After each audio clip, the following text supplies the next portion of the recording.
വഴിന്ന് മാറോ.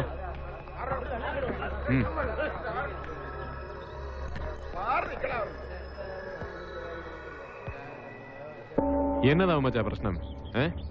ഇന്നലെ രാത്രി ഇയാൾ കസ്റ്റഡിയിലെടുത്ത എന്റെ അനിയനെ എനിക്ക് വിട്ടുകിട്ടണം. അല്ലെങ്കിൽ താൻ അവനെ കോടതിയിൽ ഹാജരാക്കണം. ജാമ്യം ഞാൻ എടുത്തോളാം. ഓ, അത്രയുള്ള കാര്യം. അവനെ തന്നെയാണോ ഉമ്മച്ചാ എനിക്കും കിട്ടേണ്ടത്? അവൻ ഒന്നാം പ്രതിയും അവന്റെ കൂട്ടുകാരായ മറ്റു 4 റൌഡികൾ കൂട്ടുപ്രതികളുമായിട്ട് ഈ സ്റ്റേഷനിൽ ഒരു കേസ് രജിസ്റ്റർ ചെയ്തിട്ടുണ്ട്. വെറും കേസല്ല, മർഡർ അറ്റംപ്റ്റ്, വധശ്രമം. അതും സ്ഥലം സബ് ഇൻസ്പെക്ടറെ, അതായത് എന്നെ. അതിനുശേഷം എന്റെ കയ്യിൽ നിന്ന് രക്ഷപ്പെട്ടു പോയ റാസ്കൽസിനെ അന്വേഷിച്ചുകൊണ്ടിരിക്കുകയാണ് ഞങ്ങളും. അവനെ ഞാൻ പൊക്കും.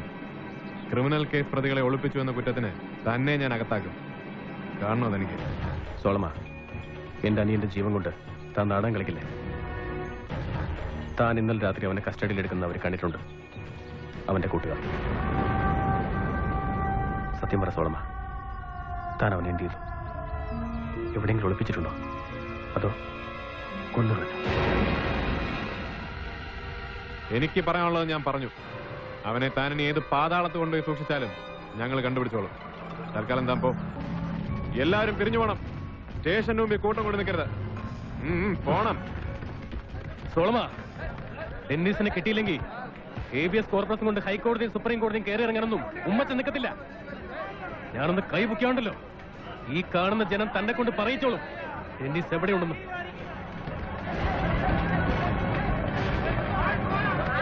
അടിച്ചിറക്കണോ എല്ലാത്തിനെ?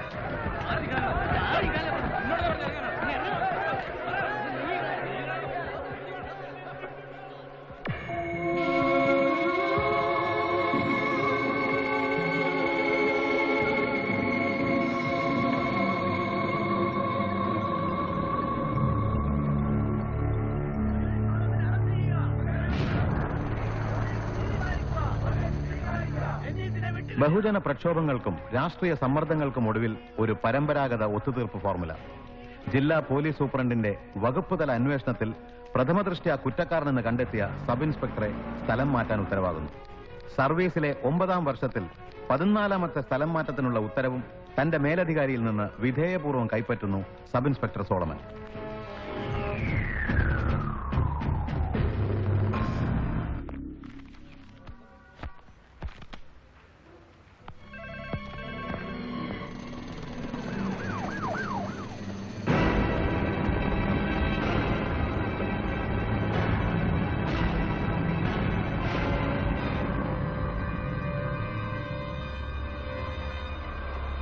നീ പോ.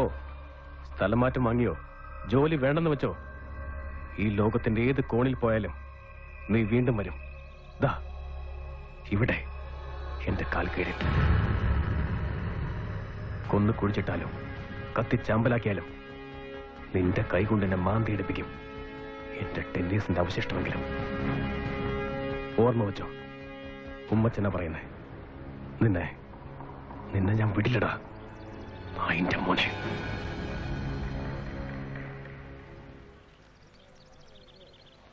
നീ ഒലത്തും. അവനെ കുഴിച്ചിട്ടോ കത്തിച്ചു കളഞ്ഞോ എന്നതൊക്കെ മറന്നേക്ക്. അതെന്തായാലും ഈ സോളമന്റെ ഒരു രോമം തൊടണമെങ്കിൽ ഉമ്മച്ച നീയൊക്കെ ഇനിയും ജനിക്കണം 36 ജന്മം. ഇത് SP ഓഫീസായിപ്പോയി. എല്ലാവരിനെ ചവിട്ടി പരുപ്പെടുത്തേനെ ഞാൻ. Bastard.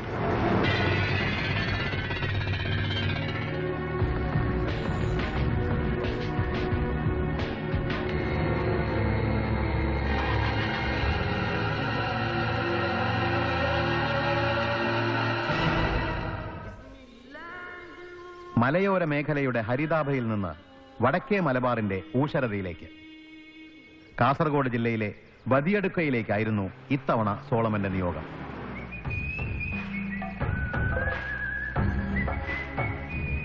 പിള്ള കുറെ കാലമായോ ഇവിടെ? ബാലരാമപുരത്ത് നിന്ന് സാറ് പോയതിനു ശേഷം ഒരു 1.5 മാസം കൂടി ട്രാൻസ്ഫർ വിത്ത് പ്രൊമോഷൻ നേരെ ഇങ്ങോട്ട്. ഒരു 3 കൊല്ലത്തിനടുത്തായി കാണും ഇവിടെ. സാറിന്റെ വിവരങ്ങളൊക്കെ ഇടയ്ക്ക് അറിയാറുണ്ട്. പക്ഷെ ചിറ്റൂരിൽ നിന്ന് ട്രാൻസ്ഫർ ആയ വിവരം ഇപ്പോഴാണ് അറിയുന്നത്. അതും പണിഷ്മെന്റ് തന്നെ ആയിരുന്നു അല്ലേ സാർ? ഈ പോലീസുകാരന്റെ പണി എന്ന് പറയുന്നത് തന്നെ ഒരു പണിഷ്മെന്റ് അല്ലടോ പിള്ളേ. ശരിയാണ് സാർ.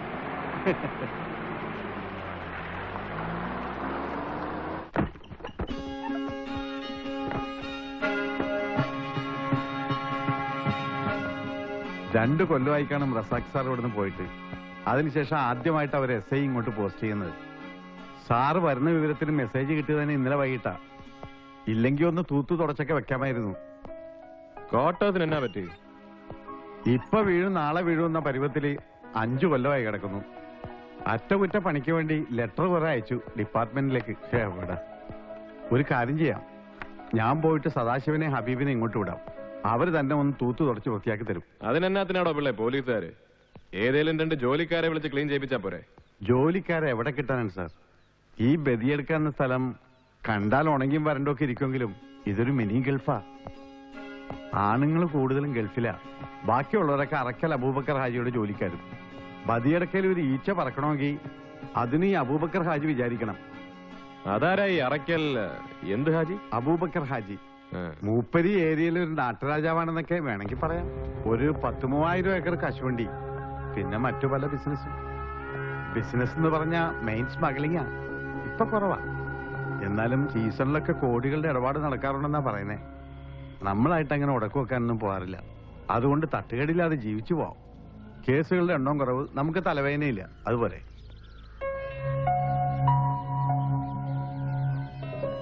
അവിടെ ആരാ താമസം? സ്ഥലം സബ് ഇൻസ്പെക്ടറിന്റെ വലിയൊരു അയൽക്കാരൻ. അത് ബാപ്പുട്ടിയുടെ വീടാ. വലിയ വീട്ടിൽ ബാപ്പുട്ടി മരിച്ചുപോയി. അയാളുടെ ഭാര്യ ഒരു മോളും മാത്രം അവിടെ താമസം. മോള് ഇവിടുത്തെ ഒരു UP സ്കൂളിലെ ടീച്ചറാ. ഇപ്പോഴും കാണുന്നത് പോലല്ല. ഒരു 10-20 ഫിഷിംഗ് ബോട്ടുകളും കോൾഡ് സ്റ്റോറേജും ഐസ് പ്ലാന്റും ഒക്കെ ആയിട്ട് ബാപ്പുട്ടി ഇവിടുത്തെ ഒരു നാട്ടുപ്രമാണി തന്നെ ആയിരുന്നു ഒരു കാലത്ത്.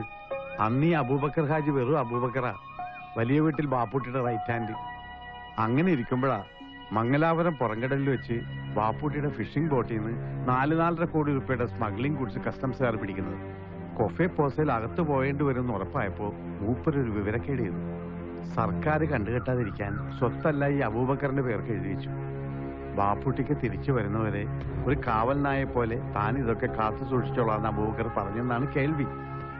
സംഗതി എന്തായാലും 8-9 കൊല്ലം ജയിലിൽ കിടന്ന് തിരിച്ചു വന്നപ്പോ അബൂബക്കർ മുതല് തിരിച്ചു കൊടുത്തില്ല. കയ്യിലുണ്ടായിരുന്നതൊക്കെ കേസിനും കൂട്ടത്തിനോട്ട് പോയി. ഞാൻ ഇവിടെ വരുന്ന സമയത്ത് മൂപ്പര് തളർന്ന് കിടപ്പില്ല. പിന്നെ കുറച്ചു കഴിഞ്ഞ് മരിച്ചു. ആ ഉമ്മാടെയും മോളുടെയും സ്ഥിതി വലിയ കഷ്ട. വീടിപ്പോ ബാങ്കുകാർ ജപ്തി ചെയ്യുന്ന അവസ്ഥയിലാണെന്നാ പറയുന്നത്.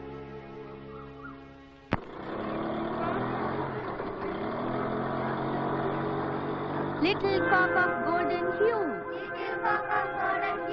with a shining yellow head,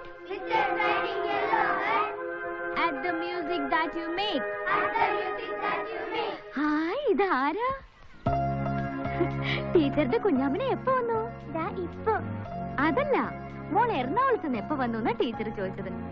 ഇന്നലെയാ വന്നത്. ഒരു ദിവസം കൂടി കഴിഞ്ഞ് സ്കൂളിൽ വന്നാ മതിയെന്ന് ഞാൻ പറഞ്ഞതാ. അവൾക്ക് പറ്റില്ല, ഇന്ന് തന്നെ വരണം അവളുടെ ടീച്ചറെ കാണാൻ. മോളെ കാണാണ്ട് ടീച്ചർ എന്ത് സങ്കടപ്പെട്ടു എന്നറിയോ? ഇപ്പൊ ടീച്ചറിന് സന്തോഷായി. മോൾ ഇനി എവിടെയും പോണ്ട, ദിവസം സ്കൂളിൽ വരണം ടീച്ചറെ കാണാൻ. മോളി ചെല്ലേ. എന്ത് പറഞ്ഞു ഡോക്ടർ? ഇനിയും തിരിച്ച് മെഡിക്കൽ ട്രസ്റ്റിൽ തന്നെ പോണോ? വേണം. 1 മാസം ഇടവിട്ട് ഒരു 2-3 പ്രാവശ്യം കൂടി. നീ ഒന്നും പേടിക്കാനില്ലെന്നാ ഡോക്ടർമാര് പറഞ്ഞത്. പഠിച്ചു മാത്രമല്ല, പഠിച്ചതിനേക്കാളും വലിയ കുറെ ആൾക്കാരും. അല്ലെങ്കിൽ പിന്നെ ഇത്രയും വലിയൊരു തുക എന്റെ അമ്മനന്റെ ഓപ്പറേഷന് വേണ്ടി ചെലവാക്കാൻ ആരാ ഉണ്ടാവുക? 2 ലക്ഷം ഉറുപ്പിയിലധികം ചെലവായിട്ടുണ്ട് ആസ്പത്രിയില്. അതിനും കൂടി ഇല്ലായിരുന്നെങ്കിൽ എപ്പോഴും എന്റെ മോള്. സാരമില്ല ഐഷാത്ത, ആരും ഇല്ലാത്തവരുടെ കൂടിയാ പഠിച്ചോണ്ടുണ്ടാവുക. ഇങ്ങനെ ഓരോ മനുഷ്യരായിട്ടും സഹായങ്ങളായിട്ടും ഒക്കെ. എന്താടാ ബഷീറെ, നീ എവിടെ നിന്ന് ഓടിക്കതിച്ചിട്ട്? ടീച്ചറിനെ പെട്ടെന്ന് പോരേച്ചെല്ലാം പറഞ്ഞ സൈനിത്താത്ത. അവിടെ ബാങ്കിൽ നിന്നാ പറഞ്ഞേ. ഒരാള് വന്നിട്ടുണ്ട്. സഹകരണ ബാങ്കിന്റെ സെക്രട്ടറി എന്ന നിലയിലല്ല, ബാപ്പൂട്ടിക്കായുടെ ഒരു പഴയകാല സുഹൃത്തായിട്ടാണ് ഞാനിത് പറയുന്നത്. എനിക്ക് ചെയ്യാവുന്നതിന്റെ പരമാവധി. അടുത്ത ബോർഡ് മീറ്റിംഗിന് ഇനിയും 2 ആഴ്ച സമയമുണ്ട്. അതിനു മുൻപ് വായ്പാ തുക തിരിച്ചടച്ചില്ലെങ്കിൽ ജപ്തി അല്ലാതെ മറ്റൊരു മാർഗവും ഞങ്ങളുടെ മുന്നിലില്ല. ഞാൻ ശ്രമിക്കാം. ഉമ്മയോട് വിശദമായി എല്ലാം ഞാൻ പറഞ്ഞിട്ടുണ്ട്. ഒന്ന് ആലോചിച്ച് വേണ്ടത് ചെയ്യാൻ നോക്ക്. ഞാൻ ഇറങ്ങട്ടെ.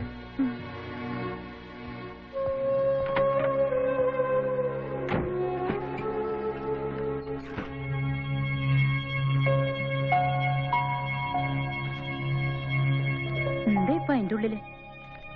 എന്റെ വാപ്പച്ചിന്റെ കുറെ സക്കാത്ത് കണക്കുകളും കാര്യങ്ങളും അല്ലാണ്ടേ. ഞാൻ ഈ ബാങ്കിന്റെ പഴയ പേപ്പറുകളൊക്കെ ഒന്ന് നോക്കിയതാ ഉമ്മ. വാപ്പച്ച അന്നെടുത്ത് 8 ലക്ഷം രൂപയുടെ ലോണാ. ഇപ്പൊ പലിശേന്റെ പലിശയും കൂട്ടി 12,26,000 ഉറുപ്പിയായത്.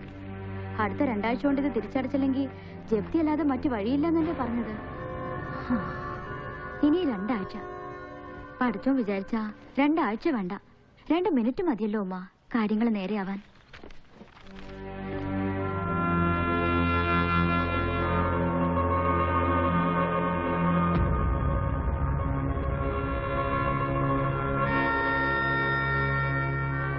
ഞാനിപ്പോ ആലോചിക്കുന്നത് വേറൊരു കാര്യം ഉമ്മ. നമുക്ക് അബൂബക്കർ മുതലാളി ഒന്ന് കണ്ടാലോ? അത് വേണ്ട മോളെ, അനക്കറിയാത്തതല്ലോ. ഈ അബൂബക്കറായിട്ടല്ലേ നമ്മളിങ്ങനെ പെരുവഴിയിൽ ഇറങ്ങാനായത്. ഒക്കെ ശരിയാ ഉമ്മ. പക്ഷേ നമ്മുടെ ഇന്നത്തെ അവസ്ഥ എന്താ, അയാളുടെ അവസ്ഥ എന്താ? എല്ലാം അയാൾ എടുത്തോട്ടെ. വാപ്പച്ച ചതിച്ച അയാൾ ഉണ്ടാക്കിയതൊക്കെ അതിലെത്രയോ ചെറിയൊരു തുകയുള്ളൂ ഈ 12 ലക്ഷം രൂപ. അത് തന്ന് നമ്മളെ സഹായിക്കാൻ ഒരു മനസ്സ് അയാൾക്കുണ്ടായ ഉമ്മ എന്ന് ആലോചിച്ച് നോക്ക്. നമുക്കൊന്ന് പോയി നോക്കിക്കൂടെ ഉമ്മ? പഠിച്ചോ കാണിച്ചു തരുമെന്ന് നമ്മൾ പറഞ്ഞ അവസാനത്തെ വഴി ഒരുപക്ഷെ ഇതാണെങ്കിലോ?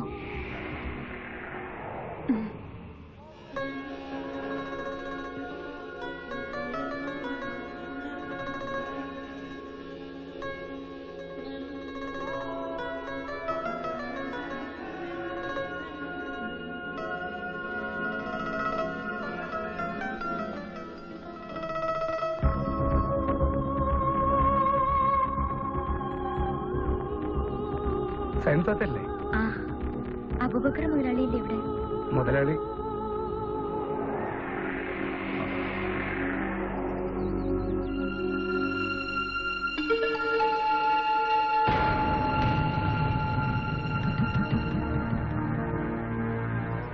അല്ല, ഇതാരാ ഇത്?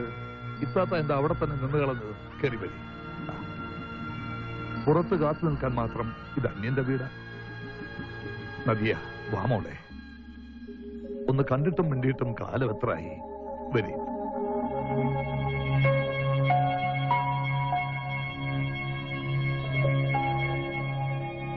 ഒന്ന് വരണമെന്നോ കാണണമെന്നോ ഒക്കെ വിചാരിക്കാഞ്ഞിട്ടല്ല. പറയാൻ ഇത്ര അടുത്ത, എന്നാലെന്താ, ഒരു 100 കൂട്ടം കാര്യങ്ങളല്ലേ. അല്ല, ഇത്താത്തയ്ക്ക് ഇവൾക്കും ഇടയ്ക്ക് ഇങ്ങോട്ടൊക്കെ വരാലോ. ആ, എപ്പോഴെങ്കിലും ഒന്ന് കണ്ടും മിണ്ടി ഇരിക്കാമെന്ന് പറഞ്ഞാ അത് തന്നെ ഒരു സന്തോഷമല്ലേ. ഉപ്പ, പള്ളി കമ്മിറ്റിയുടെ മീറ്റിംഗ് ഉണ്ടായിരുന്നു 11 മണിക്ക്. പോകാടാ, പള്ളി കമ്മിറ്റിയുടെ മീറ്റിംഗിന് ഇനിയും പോവാം. പക്ഷേ ഇതങ്ങനെയാണോ? ഈ ഒരു സന്തോഷം അനക്ക് പറഞ്ഞാൽ മനസ്സിലാവില്ല. അങ്ങനെ കഴിഞ്ഞവരാ ഞാനും വലിയ വീട്ടിലെ ബാപ്പുട്ടിക്കായും. നീയും ഈ ഇരിക്കുന്ന നദിയമോളും രണ്ടും രണ്ടായിരുന്നില്ല ബാപ്പുട്ടിക്കായ്ക്കും എനക്കും. ആ, ഇരട്ടപ്പെട്ട മക്കളായിരുന്നു.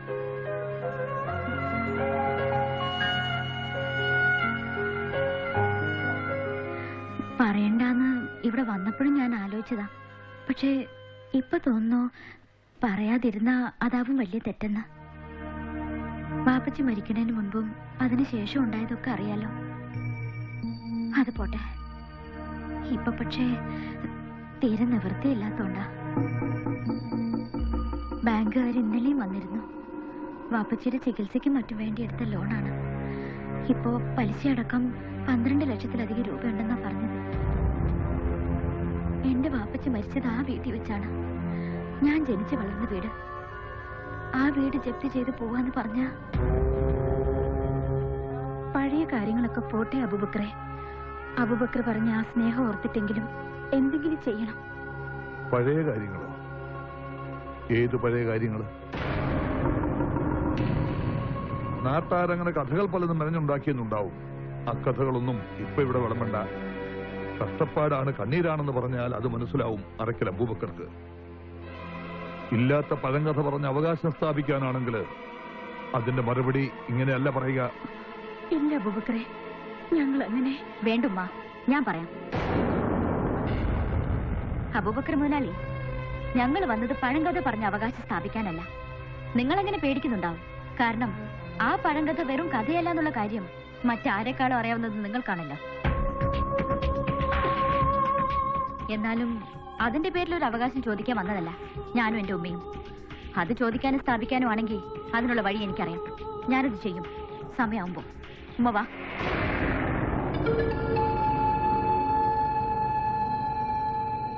ഞാൻ അപ്പോഴേ പറഞ്ഞല്ലോപ്പാ, പടിക്ക് അപ്പുറത്ത് നിർത്തി കാര്യം പറഞ്ഞു വിടാനുള്ളതിന് പകരം വീട്ടിൽ കയറ്റിയിരുത്തി സൽക്കരിച്ച ഇതൊക്കെ തന്നെയായിരിക്കും അനുഭവം.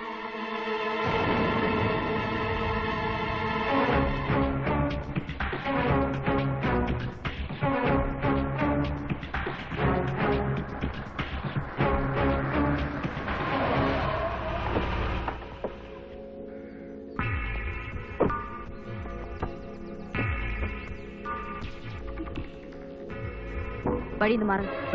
ഇല്ലെങ്കിലോ? എടീ, മര്യാദക്കാണെങ്കിൽ ഒരു ജപ്തിയും വേണ്ടിവരില്ല. ഒരു 12 ലക്ഷം രൂപ ഉണ്ടാവാൻ അറക്കിൽ അബൂബക്കർ ഹാജി ഒന്നും വേണ്ട. അയാളുടെ മോൻ വിചാരിച്ചാലും മതി. പക്ഷെ അതിന് ആണുങ്ങളെ ആണുങ്ങളായിട്ട് കാണാനുള്ള ഒരു മനസ്സ് നിനക്കുണ്ടാവണം. ആണുങ്ങളോ? വഴിയിലൂടെ പോകുന്ന 2 പെണ്ണുങ്ങളെ തടഞ്ഞു നിർത്തി വീരവാദം പറയാൻ ഈ കിങ്കരന്മാരുടെ അകമ്പടിയോടെ വന്ന നീയാണോ ആണ്? അതോ വിശ്വസിച്ച് കൂടെ കൊണ്ട് നടന്നവനെ പോലും ചതിക്കാൻ പഠിക്കാത്ത നിന്റെ ബാപ്പ അബൂബക്കർ മുതലാളിയോ? നിനക്ക് കാണണോ? ആണുങ്ങൾ ആരാണെന്ന് നിനക്ക് കാണോടി? വിടടാ അവളെ. എന്റെ മോടെ കയ്യിൽ വിടാൻ. ഒരുപാട് ചിലച്ചാലുണ്ടല്ലോ, വെട്ടിയെറിഞ്ഞ് കടപ്പുറത്തെ കാക്കകൾക്ക് എറിഞ്ഞു കൊടുക്കും ഞാൻ. അതോടെ തീരും വലിയ വീട്ടിൽ ബാപ്പുട്ടിയുടെ പരമ്പര. മോളൊന്ന് ആലോചിച്ചു നോക്ക്. ഇതിപ്പോ ഇങ്ങനെ ഒരു പരാതി കൊടുത്തുകൊണ്ടോ നമ്മൾ ആരെങ്കിലും അവിടെ ചെന്ന് അന്വേഷിച്ചതുകൊണ്ടോ പ്രത്യേകിച്ച് ഒന്നും സംഭവിക്കാൻ പോകുന്നില്ല. അവരൊക്കെ വലിയ പിടിപാടുള്ള ആളുകളാ. ഇല്ല സാർ, ഞാനിത് അങ്ങനെ വിടാൻ തീരുമാനിച്ചിട്ടില്ല. ഇതിങ്ങനെ വിട്ടാ ഏത് റൗഡിക്ക് നാളെ ഈ നാട്ടിലെ ഏത് പെണ്ണിനും കയറി പിടിക്കാം, ഏത് വീട്ടിലും ഏത് അസമയത്തും കയറി ചെല്ലാം. അങ്ങനെയൊന്നും ഉണ്ടാവാതിരിക്കാനല്ലേ പോലീസ് സ്റ്റേഷനും നിയമവും കോടതിയൊക്കെ. എനിക്ക് പുതിയ SI ഒന്ന് കാണണം. കാര്യങ്ങൾ ഞാൻ സംസാരിച്ചോളാം. യെസ്, ഞാനാണ് പുതിയ SI. എന്ത് പരാതിയാണേലും എന്നോട് പറയാം. അകത്തിരിക്കാം എന്റെ മുറിയില്. പിള്ളേ സർ, ആ കംപ്ലൈന്റ് എന്റെ മുറിയിൽ എത്തിച്ചേക്കാം. Yes sir. അറയ്ക്കൽ അബൂബക്കർ ഹാജി മകൻ ഷെറീഫ്. അവനെ ഞാൻ നോക്കിക്കോളാം. അതിന് ഈ കംപ്ലൈന്റ് ധാരാളം മതി. പക്ഷെ അത് മാത്രം പോരല്ലോ, ഈ പറഞ്ഞ അബൂബക്കർ ഹാജിയുടെ കേസോടെ നമുക്കൊന്ന് സെറ്റിൽ ചെയ്യണ്ടേ? പ്രതികാരത്തിന് വേണ്ടിയോ കൈവിട്ട സ്വത്ത് തിരിച്ചെടുക്കാനോ അല്ല സാർ. സ്വന്തം വീട് വിട്ട് തെരുവിലേക്ക് ഇറങ്ങേണ്ട ഒരു അവസ്ഥയിലാണ് ഞങ്ങളിപ്പോ. അതെങ്കിലും ഒന്ന് ഒഴിവാക്കാനായാ. ഇതിനൊരു വഴി കാണിച്ചു തന്നാ പടച്ചോൻ അനുഗ്രഹിക്കും എന്റെ കുട്ടിയെ. പോലീസിനെ ഏൽപ്പിച്ച പണി പോലീസും പടച്ചോന്റെ പണി പടച്ചോനും ചെയ്യട്ടെ. എന്നാ ഉമ്മയും മോളും ചെല്ല്. ആവശ്യമുള്ളപ്പോ ഞാൻ വിളിപ്പിച്ചോളാം.